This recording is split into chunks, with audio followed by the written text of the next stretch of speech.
우리는 받은 복이 참 많습니다. 또 받은 복을 참 많이 누리면서 살고 있습니다. 그런데 어느 날인가 어느 순간부터 문득 우리 앞에 위기가 찾아오고 있습니다. 그런데 우리는 받은 복이 많고 받은 것들을 너무 풍요롭게 많이 잘 누리면서 살고 있다가 보니까 위기가 우리 코앞에 다가오고 있는데도 불구하고 우리에게 찾아온 이 복이 언제까지나 지속될 거라고 하는 생각을 다들 가지고 살아갑니다. 그것이 착각이 아니었으면 좋겠습니다.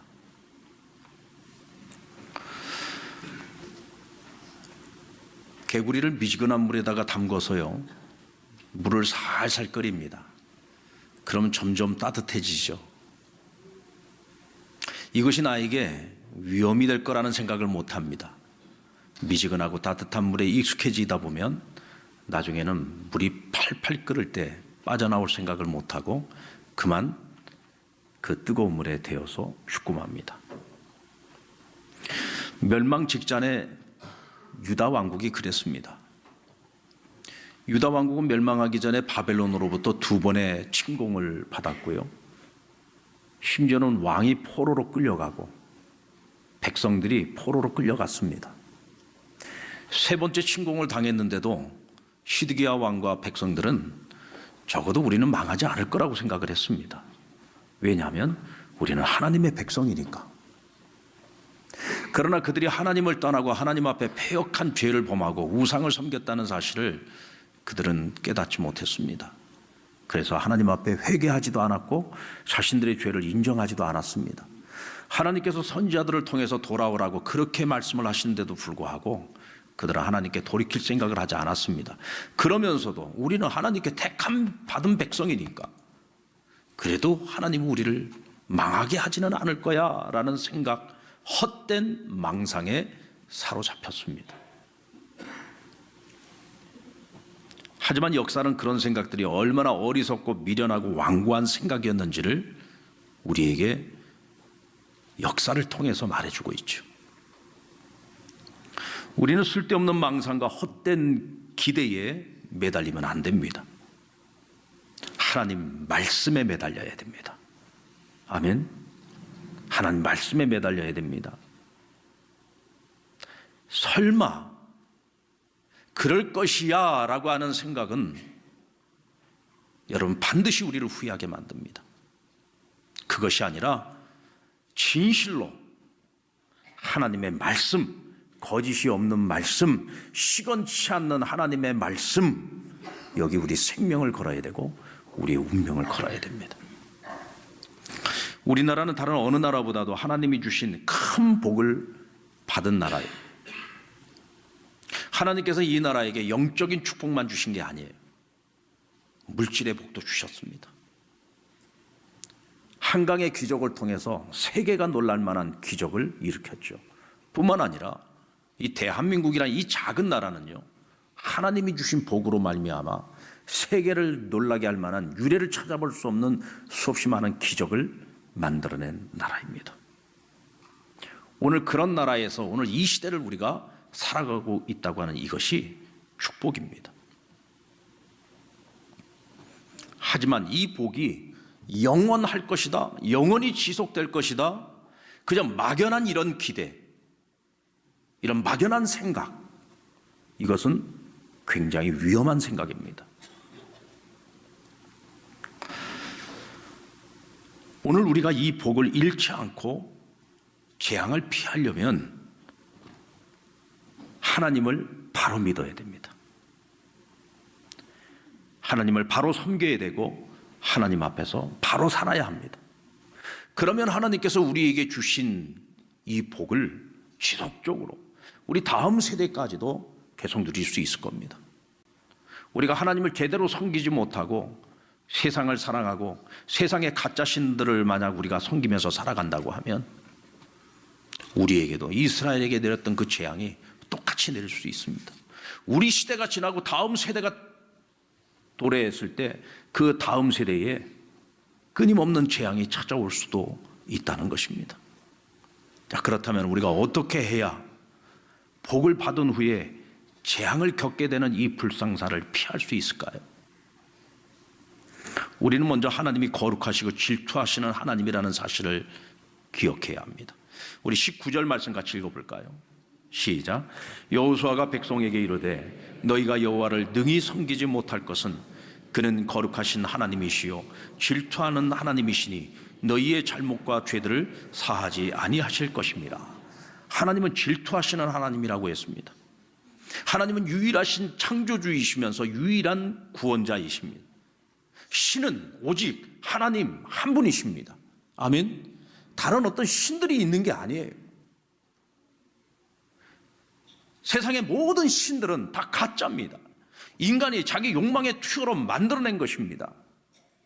오직 신, 이 세상을 창조하시고 만물의 주인 되시고 역사의 주관자가 되시는 분은 오직 여호와 하나님 한 분이십니다.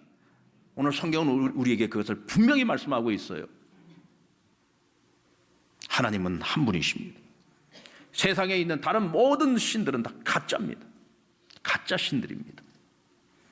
얼마 전에 뉴스에 보니까 중국에서 이 컨테이너를 싣고 배들이 들어왔어요.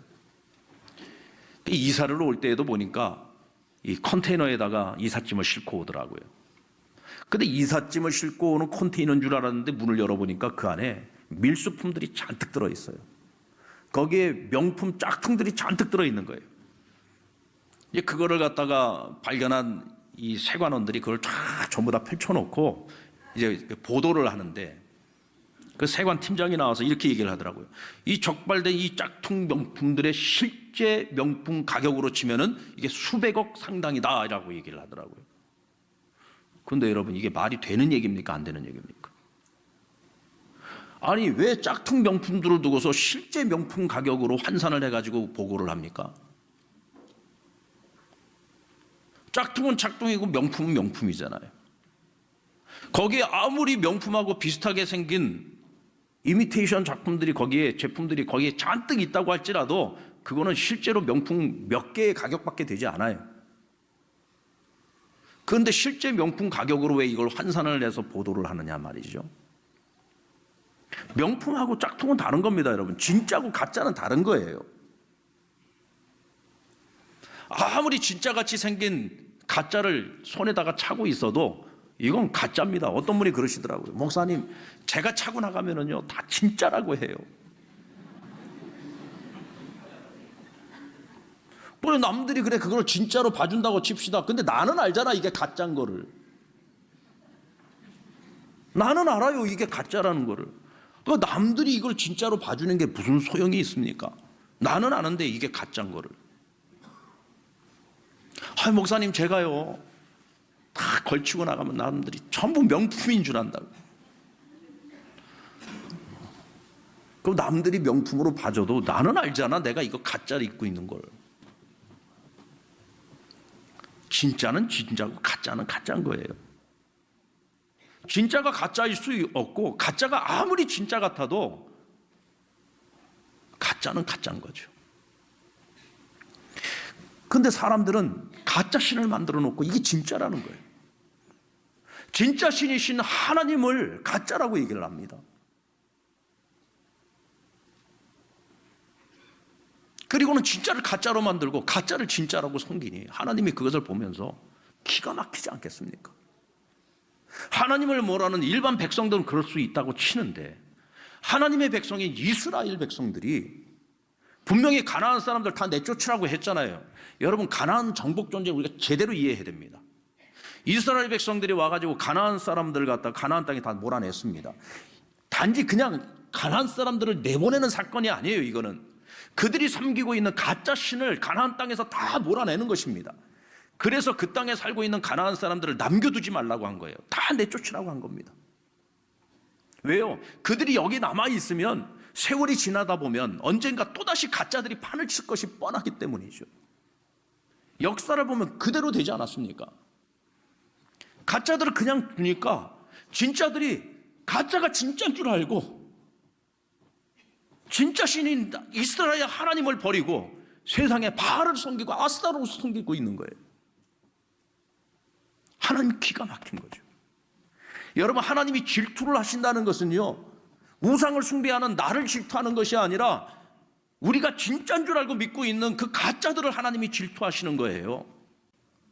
복을 받고 난 후에 재앙이 찾아오면 안 되지 않습니까? 받은 복을 잘 갈무리해서 그것이 우리 세대만 누리는 것이 아니라 그 다음 세대까지도 하나님의 그 은혜와 그 축복을 누리는 세대가 되어야 되지 않겠습니까?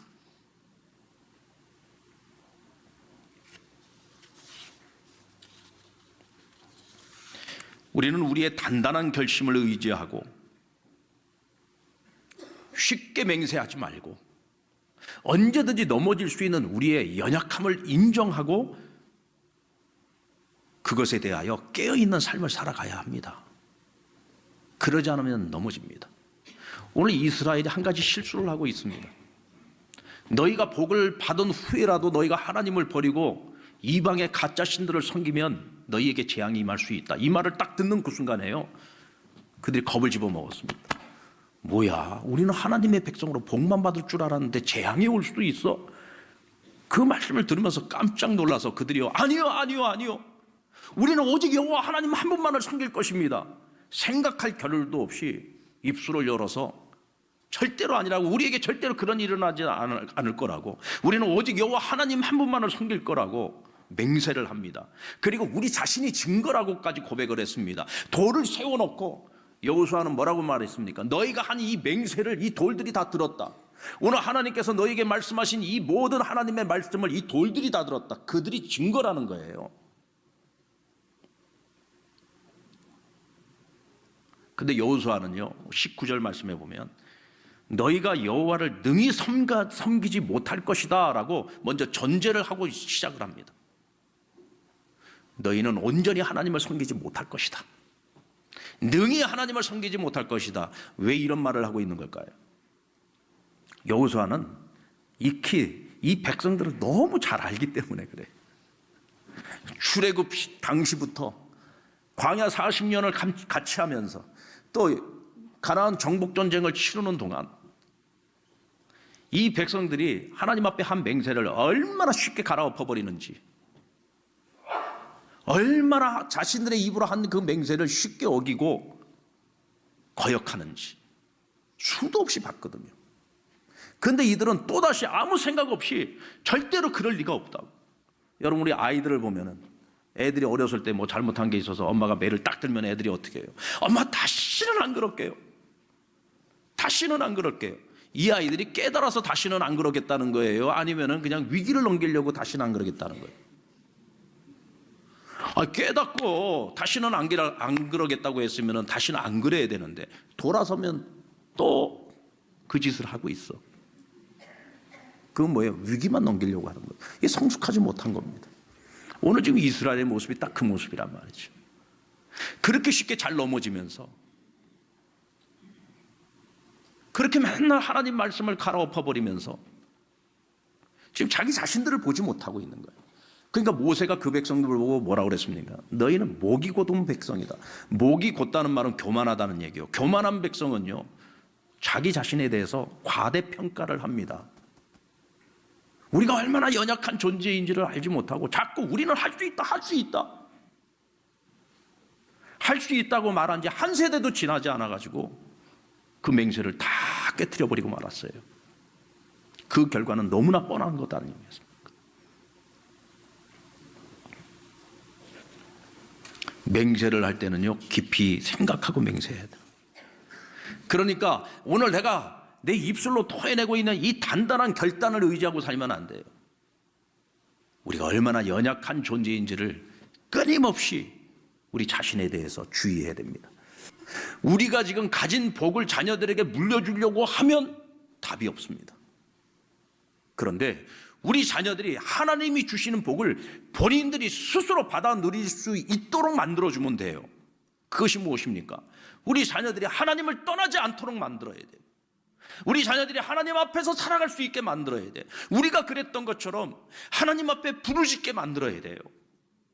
하나님만이 유일한 길이요 진리요 생명이라고 하는 것을 인정하고 하나님 앞에서 살아가도록 만들어줘야 됩니다. 그러면 그 자녀들의 세대에도 우리가 누렸던 그 복보다 더 큰 은혜와 더 큰 복을 누릴 수도 있어요. 그런데 우리가 그것을 물려주지 못하면 우리 자녀 세대에는 희망이 없는 겁니다. 소망이 없는 거죠. 우리는 뭐 가능성이 있어서 우리가 지금 이렇게 된 건가요? 아니잖아요. 정말 이 나라는 세계에서 가장 못 사는 나라였고 아무런 자원도 없는 나라였고 아무것도 가진 것이 없는 나라였지만 하나님이 이 나라를 사랑하시고 이 나라를 축복했을 때 우리가 이런 복을 지금까지 누려오지 않았습니까? 우리 자녀들 세대도 역시 마찬가지입니다. 우리 자녀들 세대라고 뭐 자원이 더 많아지길 합니까? 뭐가 더 나아지는 것이 있겠습니까? 하나님 외에는 길이 없습니다. 우리 자녀들에게 그걸 물려줘야 됩니다. 아멘입니까? 그런 의미에서 오늘 이 시대는 구약의 이스라엘과는 차이가 있어요. 어떤 차이가 있느냐? 구약의 이스라엘 시대는 앞선 세대, 하나님의 은혜를 기억하는 세대들이 다 죽고 나니까 그 다음 세대들이 하나님을 몰라가지고 끊임없이 시험을 당하고 고난을 당했던 거죠. 그런데 여러분, 오늘 우리가 살고 있는 이 시대는 어떤 시대입니까? 성령 시대입니다. 하나님께서 우리에게 성령을 보내셨어요. 성령은 잠시 머물다가 떠나는 분이 아니라 우리 가운데 한번 임재하시면은 끝까지 우리를 책임지시고 끝까지 우리 안에서 우리를 지도하시고 가르치시고 교훈하시고, 그래서 우리가 하나님을 떠나지 않고 하나님 앞에서 살아갈 수 있도록 우리 안에서 우리를 도와주시는 보혜사란 말이죠. 아멘.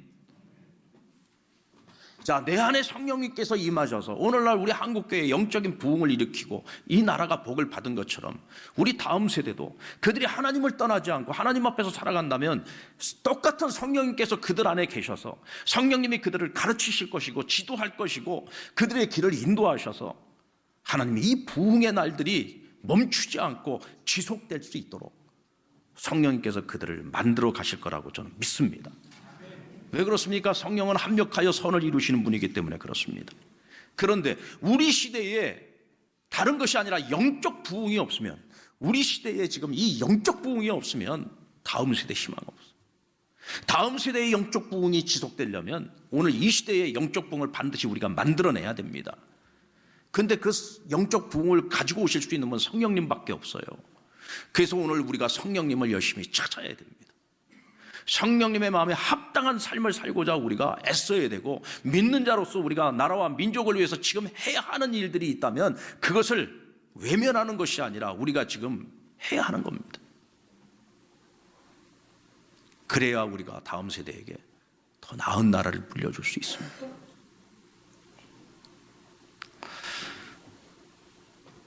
질투하시는 하나님 앞에서 쉽게 무너지는 우리의 결단을 의지하지 말고 쉽게 무너질 수 있는 우리의 연약함을 인정하면서 오늘 지금 우리가 할 수 있는 일들, 해야 하는 일들을 해야 합니다. 그러지 않으면 여러분 반드시 재앙이 옵니다. 이를 위해서 우리는 먼저 하루 1시간 기도를 시작하십시다. 하루 1시간도 기도하지 못하면서 우리가 어떻게 영적인 부흥을 기대할 수 있겠습니까?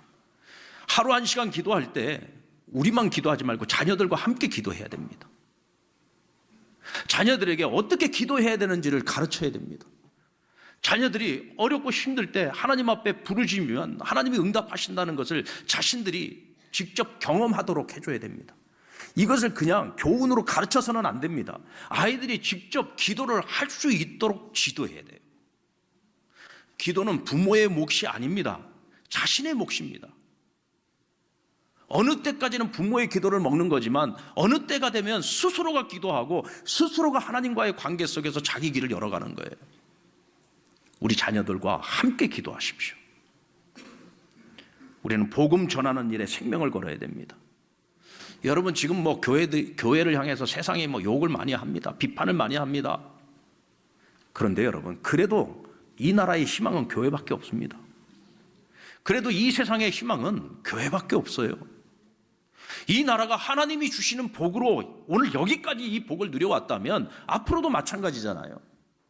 그런데 그 복의 통로가 무엇입니까? 교회 아닙니까?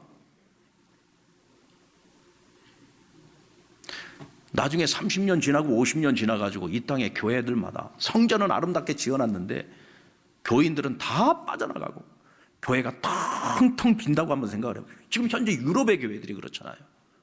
그 고색 찬란한 그 아름다운 교회들을 지어놓고 지금 주일날 가서 보면 교회 100명도 모이지 않는 그런 교회들이 수두룩복복합니다.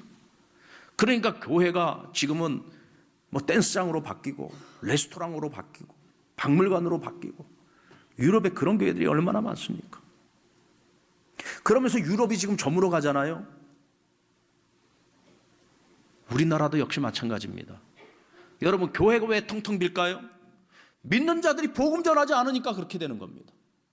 복음 전해야 되는 기본적인 사명을 우리가 감당하지 않으면 어쩔 수 없이 교회는 텅텅 비게 되어 있습니다.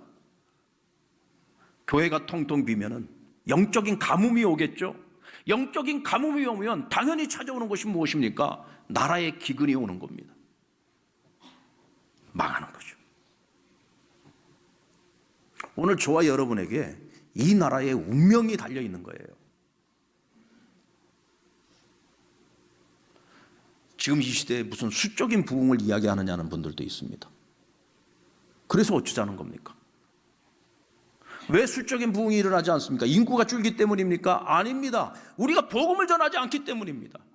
복음 전하는 것은 우리에게 하나님이 주신 사명인데 우리가 그 사명을 감당하지 않으니까 교회의 빈자리가 늘어나는 겁니다.